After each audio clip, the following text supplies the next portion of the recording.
Theresa May's path to Downing Street was anything but conventional.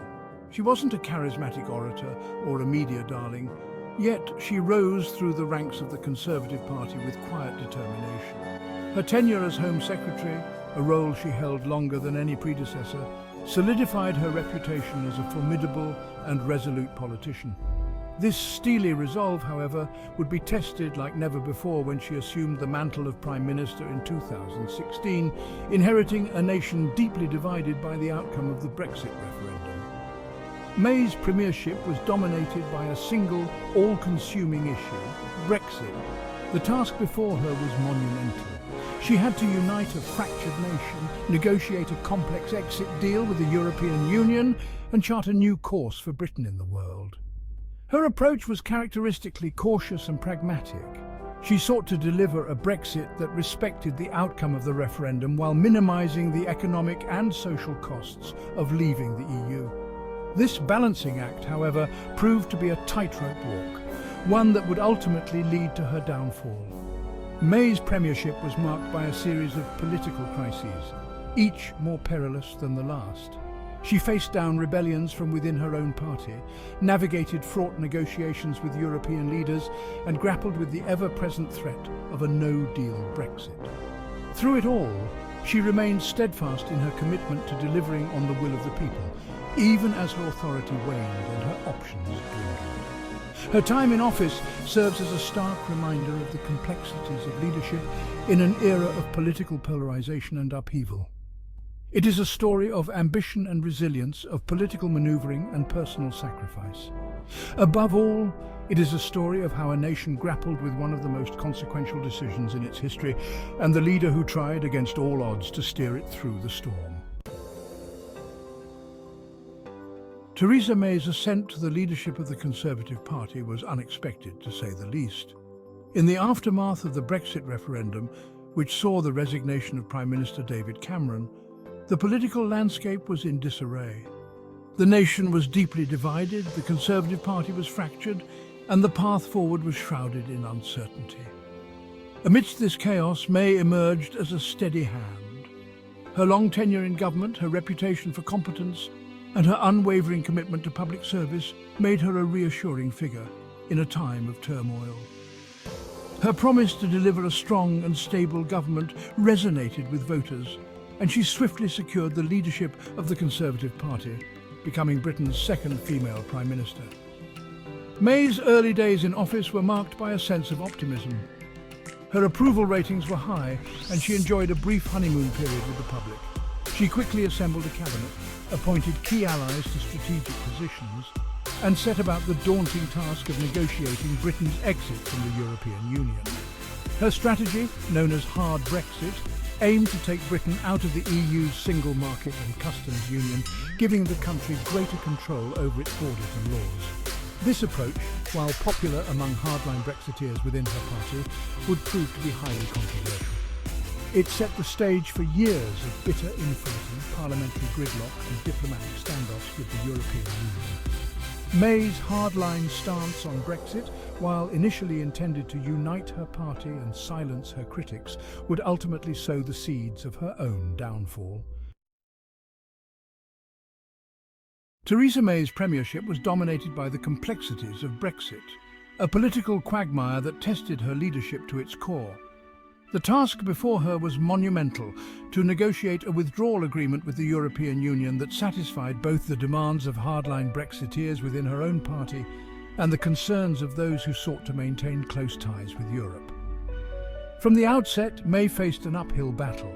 The European Union, keen to deter other member states from following Britain's lead, adopted a tough negotiating stance.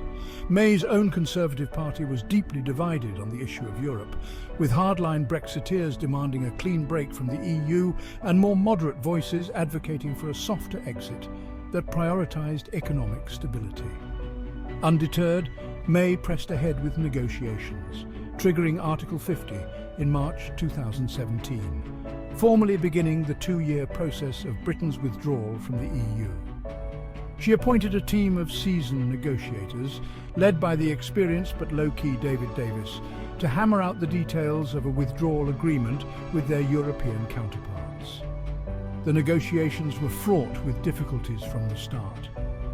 Disagreements over citizens' rights, the Irish border, and the UK's financial obligations to the EU dominated the talks. May's insistence on a red-line approach, ruling out any compromise on key issues, further complicated matters, leaving little room for manoeuvre. Section 4. The Irish questions, a thorn in the side.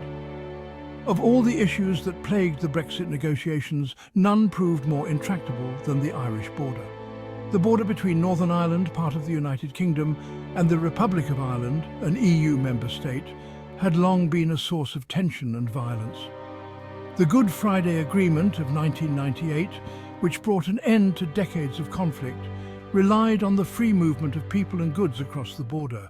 Brexit threatened to undermine this delicate peace. The UK's departure from the EU's single market and customs union raised the prospect of border checks and infrastructure, effectively creating a hard border between Northern Ireland and the Republic.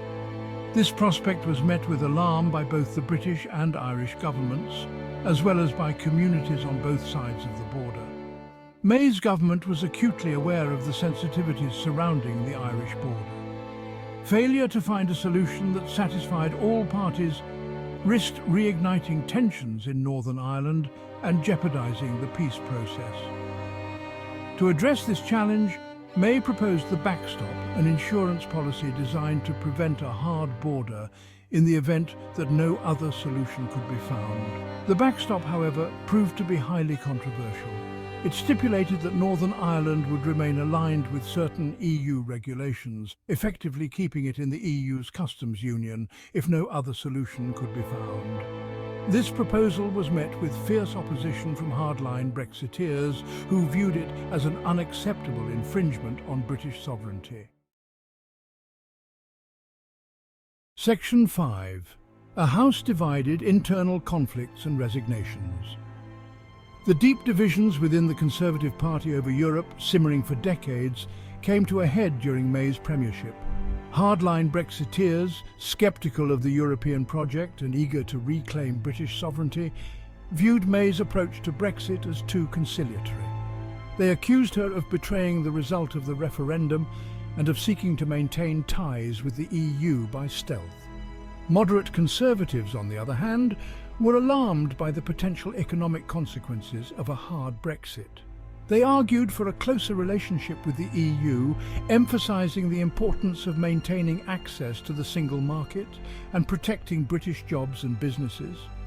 These divisions within the Conservative Party played out in a series of high-profile resignations, parliamentary rebellions and bitter public spats. In July 2018, May's Brexit Secretary David Davis resigned in protest at her Chequers plan, a compromise proposal that aimed to break the deadlock in negotiations with the EU.